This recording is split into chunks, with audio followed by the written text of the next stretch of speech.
Story 1. I am a police officer in a medium-sized suburban town in Texas. I have been in law enforcement for 14 years. I love my job. I love how I get to help people and how I get to cause positive changes in people's lives. I love how 99.9% of the time my badge is shiny. Today my badge is not shiny. I am tired of hearing excuses for police officer misconduct. I am tired of excuses being made for people who tarnish my badge. I am tired of hearing that an officer's misconduct was caused by stress. The people who call us are under stress.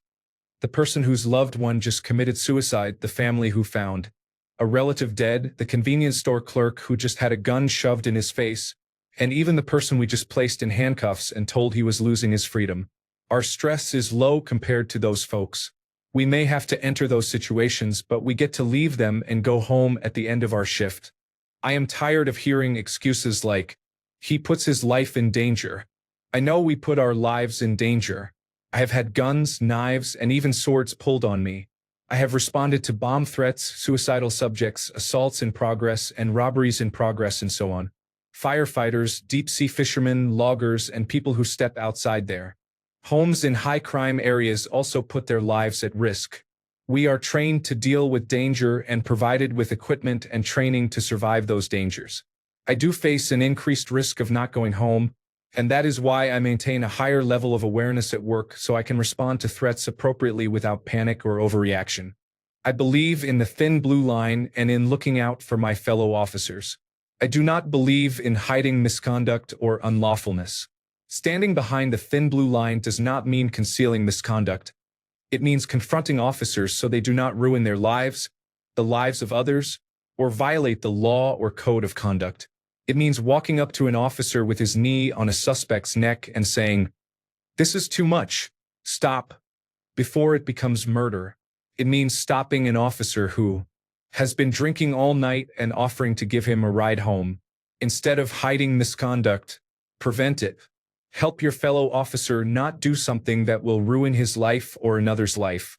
If you see misconduct, address it, take it to the appropriate level, and stop tarnishing my badge. We took an oath to uphold the law, uphold our ethics, and protect our communities. Sometimes that means arresting other police officers or holding them accountable for policy and ethics violations. This officer violated the rights of George Floyd and murdered him through his actions. The officers who were on scene and failed to act are also responsible. There are multiple videos of this incident and no real question as to what happened. Murder is the act of causing death to another human being through an action that a reasonable person would know or intend could result in the death of the victim. Manslaughter is the act of causing death through an act that is reckless in nature. Every officer in America is taught about positional asphyxiation. While some departments allow neck restraints, all officers are taught the dangers of neck restraints and not to apply pressure to the back of someone's neck or head when they are prone on the ground in handcuffs.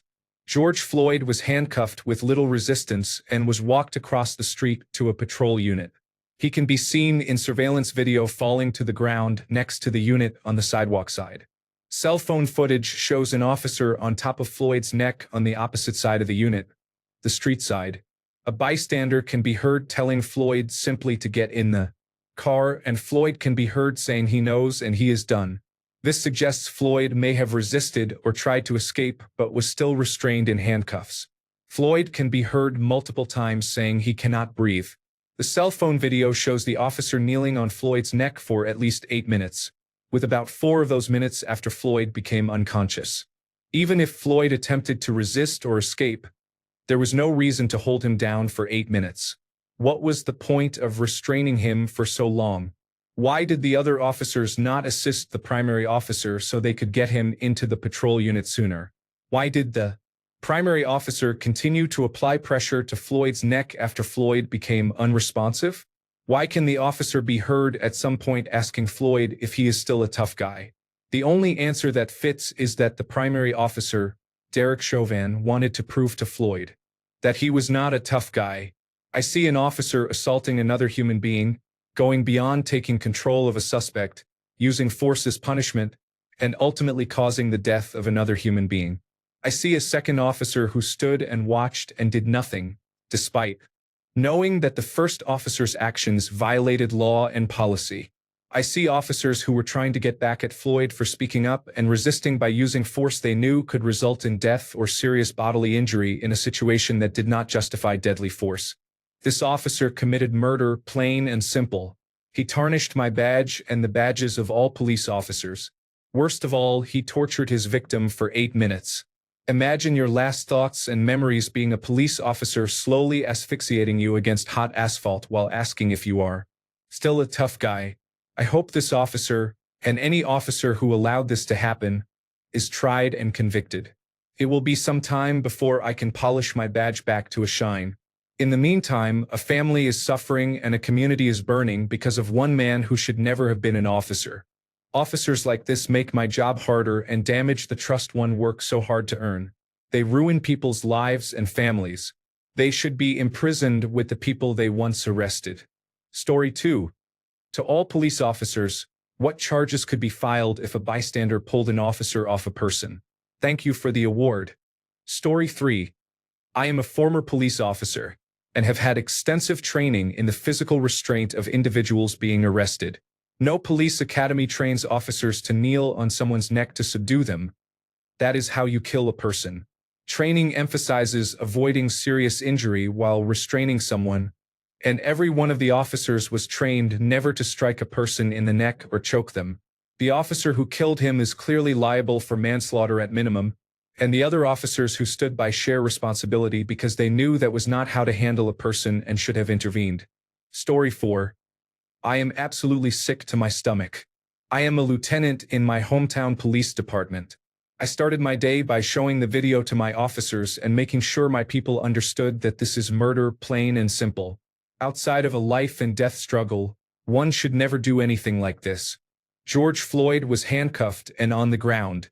If he was still struggling badly enough that they felt a need to hold him down, there are 100 ways to do it safely. Use of force should always be as measured and considered as possible. There will always be times when an officer sees danger and has to make a split-second decision without the luxury of weighing the consequences. That clearly was not the case here.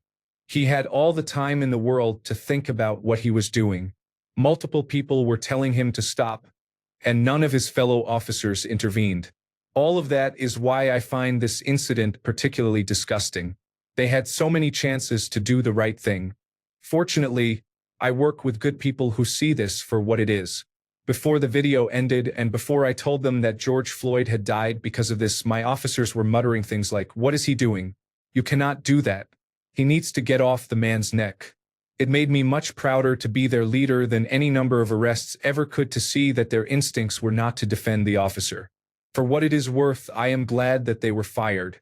I have heard that one of the officers has been arrested, which is good if true. I hope they are all brought to justice. Their actions and their failures to act were completely unconscionable. Story 5. I am not a local. I am a federal law enforcement officer with 5 years on the job. George Floyd was murdered, and it is fucking disgusting.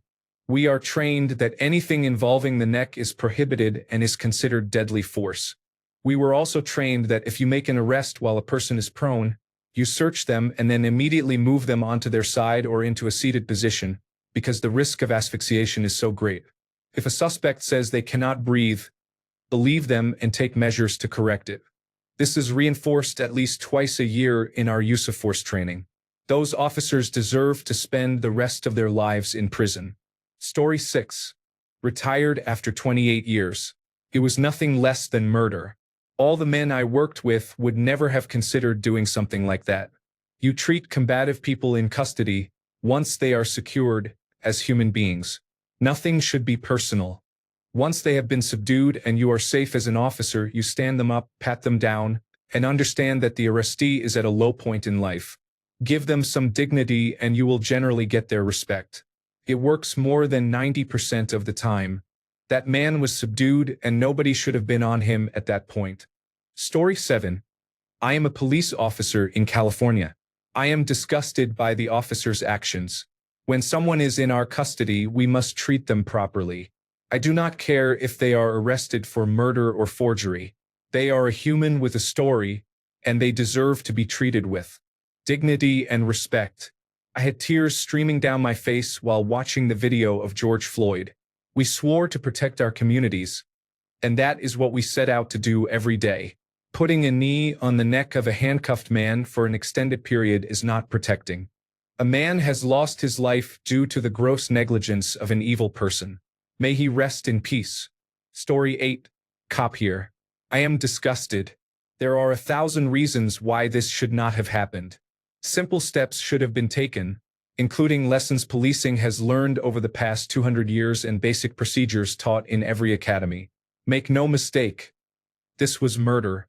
It may not have been premeditated, but it was still murder.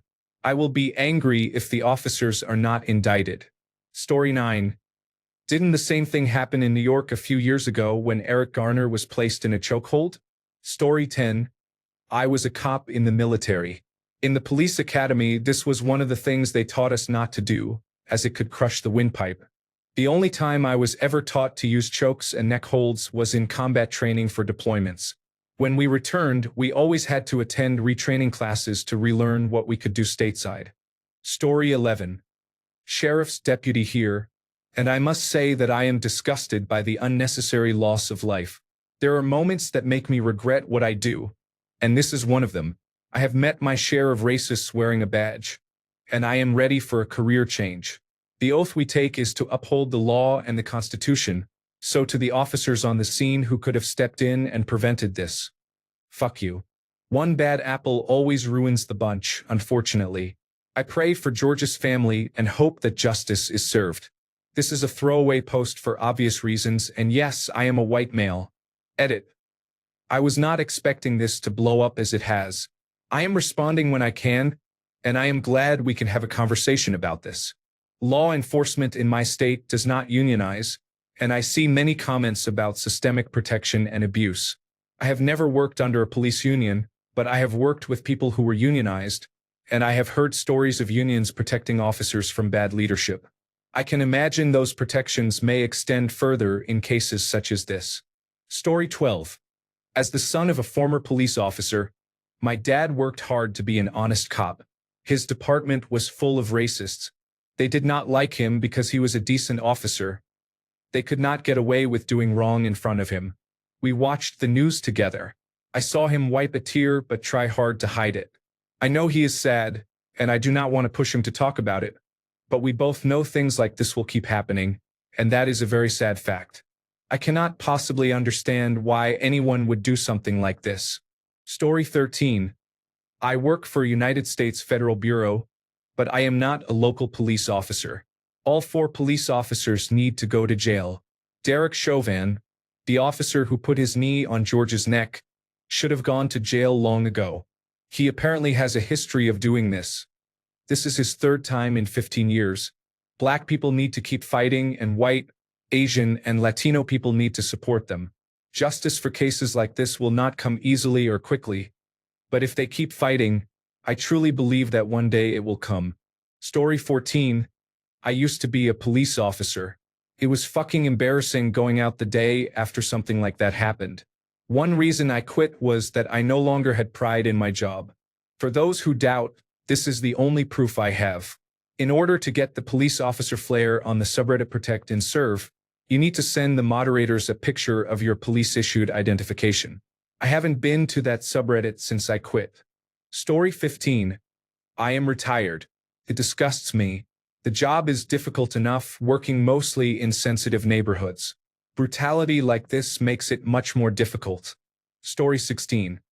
Since we are tapping into the police community here, can someone please explain what, if anything, the bystanders could have done to help George Floyd? Call emergency services and report police brutality? In all seriousness, what is the preventative action here, since none of the police officers on the scene, for of whom were physically restraining him, reacted to his being murdered right in front of them? Thank you for the link to the American Civil Liberties Union resource on recording police conduct. I am adding it because others may appreciate it. Summary of proposed options. I apologize if I omitted, misrepresented, or oversimplified anything. The bystanders in this case did many of these things, and they were a voice for George Floyd when he could not speak for himself. 1. Always record the incident, live streaming if possible, and inform the police they are being recorded. 2. Involve other authorities when applicable, such as police supervisors, state police.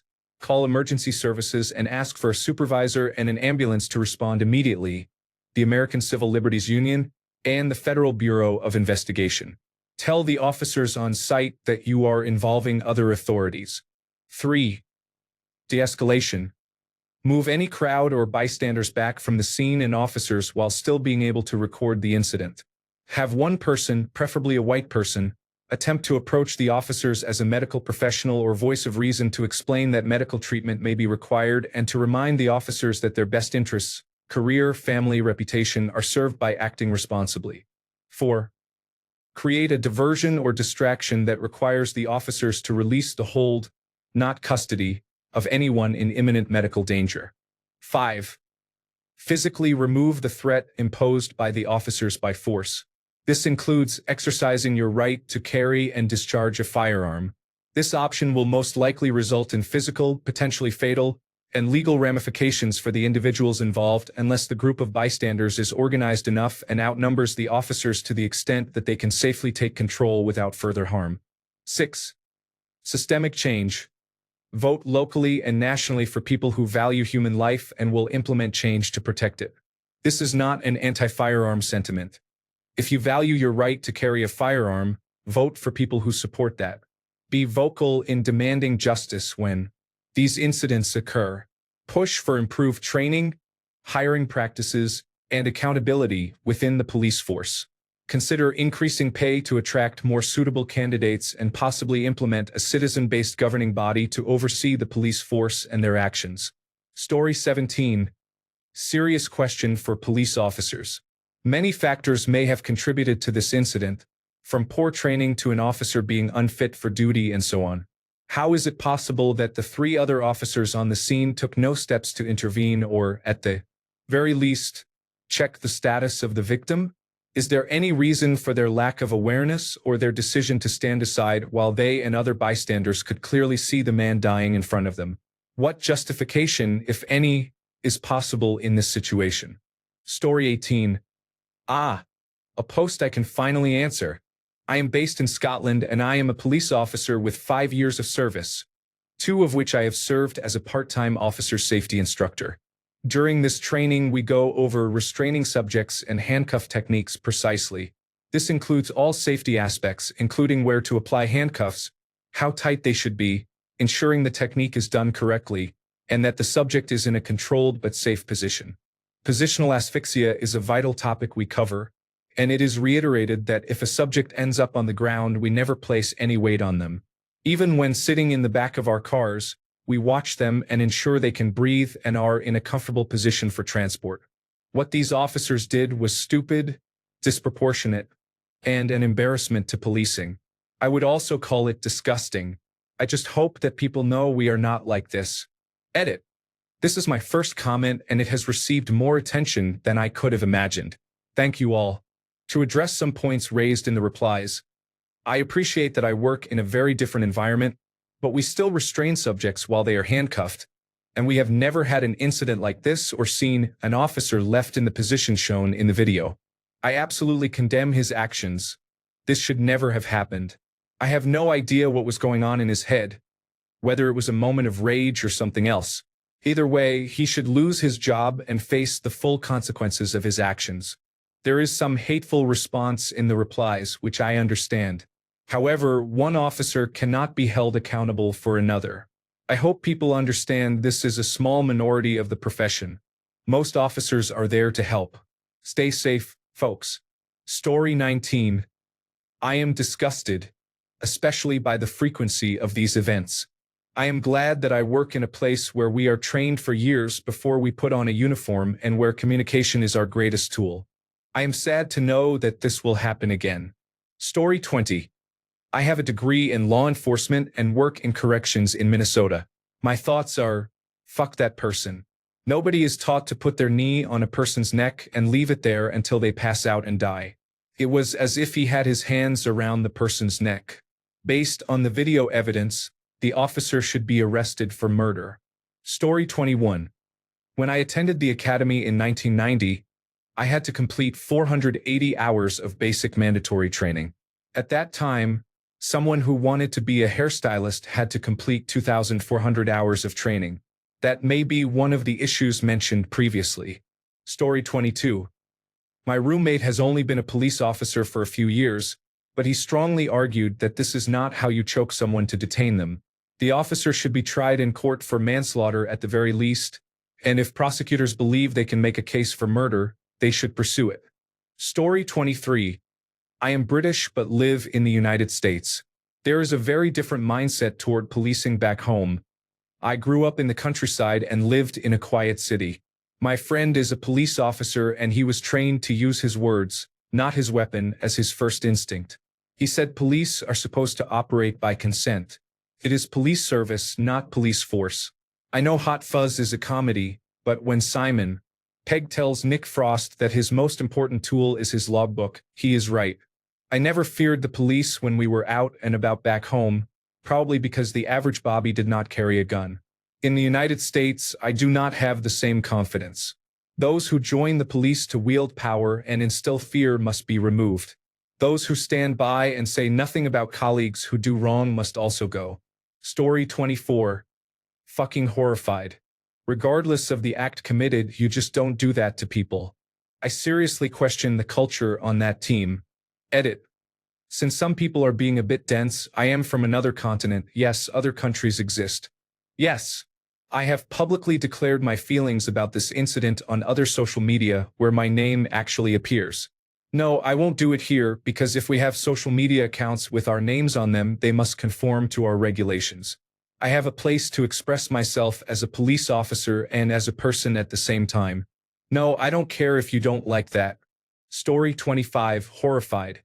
When you have someone in custody, you are responsible for their safety and well-being. Story 26. I am a former police officer. It is honestly scary that things like this happen. In the academy, training varies state by state. They teach pressure point control tactics, techniques to subdue someone without permanently harming them using pain compliance. After using a technique to incapacitate someone, you handcuff them, sit them up, and ensure they are physically okay and have not suffered injury. One thing I learned is that training from the early 1900s to the present is vastly different. Training used to be minimal, a couple of days or a few weeks. When I trained in 2016, it was about 600 hours. Last I heard it is over 850 hours. The peace officer standards and training requires a certain amount of in-service training per year to maintain a peace officer license. An officer who graduated in the 1980s with 100 hours of academy training does not automatically receive the same academy-level training provided today. They continue working with their original hours plus the annual in-service training required by the peace officer standards and training. There is no reason for this to have happened. To clarify, whenever an officer causes a death, most departments place the officer on paid administrative leave and investigate to determine whether the force was justified and to check on the officer's well-being. My condolences go out to George Floyd and his family. Story 27. I have to ask this as an infantry war veteran of the United States. Why are police officers not held to the same standard as our troops? If I were to fire upon or kill an innocent bystander in a war zone, I would go to prison for murder. Why do police officers not face the same repercussions? It does not make sense. Story 28. Former correctional officer. Once a person is in handcuffs, as long as they are not spitting, flailing, or otherwise extremely aggressive, no further force should be used. Even if they are doing those things, deadly force is still unacceptable. Restrain them, but humanely. Sit them down or lay them on their side, but never apply deadly force once they are in handcuffs. It does not matter if the individual is yelling threats, making slanderous statements, or being abusive. Do not use deadly force. That's textbook. You just don't do it. When I was in training, we studied the use of force continuum like it was scripture. Every day was a scenario. Every day there were pop quizzes. We talked about it, discussed it, and made sure we all knew what it meant and the proper techniques. Once they are in handcuffs, that is it. No strikes, holds, or anything more than maintaining contact. Charge them all, lock them up, throw away the key. Charge the department for lack of training. Launch a third-party investigation into what happened and into the Internal Affairs Department. There is likely a large amount of corruption.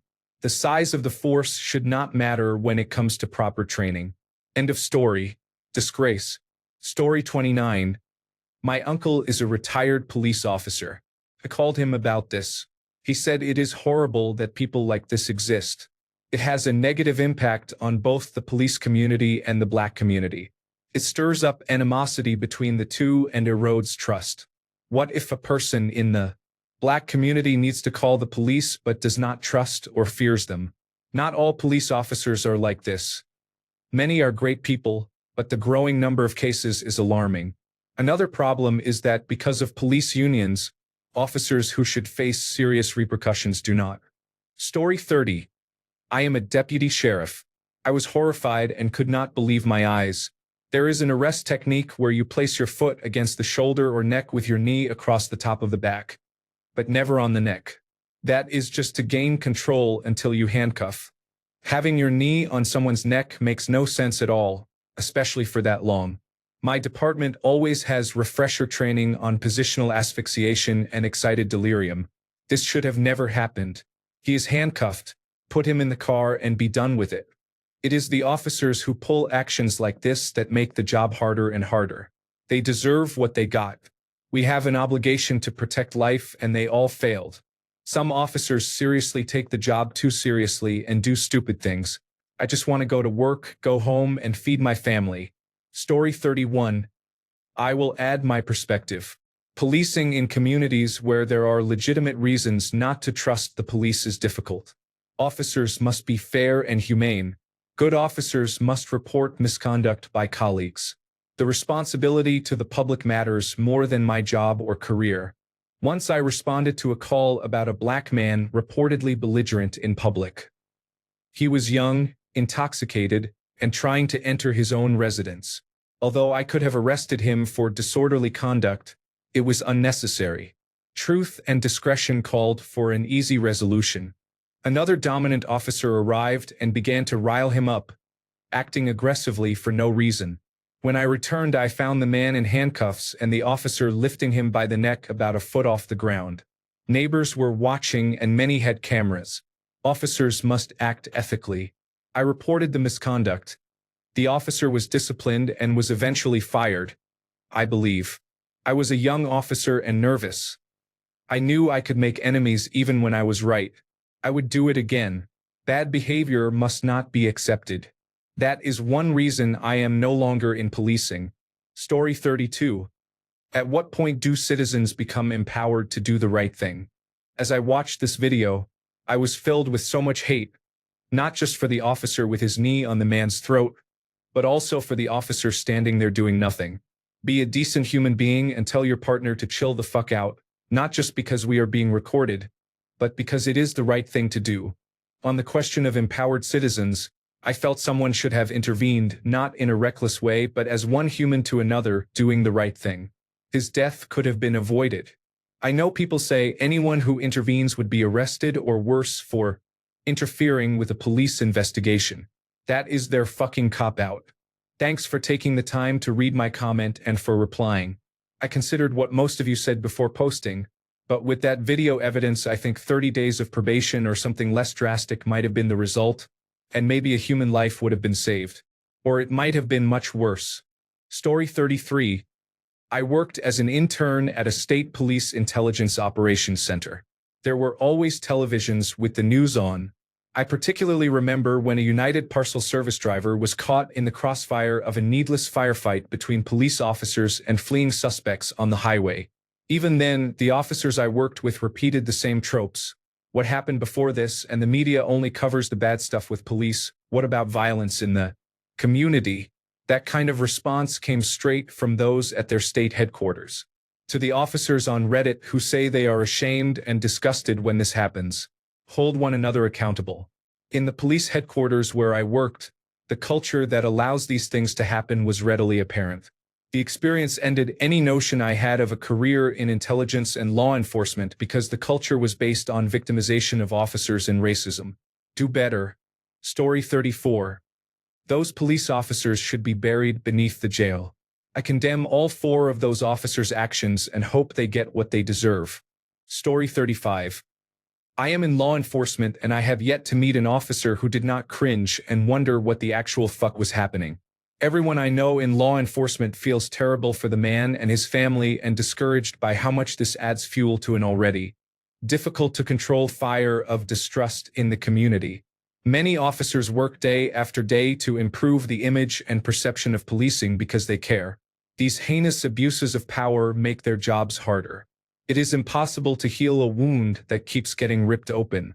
It does not take law enforcement training to know that applying pressure to someone's neck can cut off blood to the brain and air to the lungs. This was not just a case of poor training. It was a failure of basic humanity. Story 36. If I did this in Iraq, I would have gone to Leavenworth. Think about that. Story 37. I am not a peace officer, but I work in a jail for a sheriff's office in a different state. I am outraged, not only at the person who used a technique jailers are explicitly taught never to use, but also at the officer who stood there and did nothing. We have a very strict tap-out rule. When engaged in a use of force, if you see someone losing control or blatantly disregarding training or standard operating procedure, you should tap them out. That did not happen. He did not even try, and neither did the other two officers the video does not show.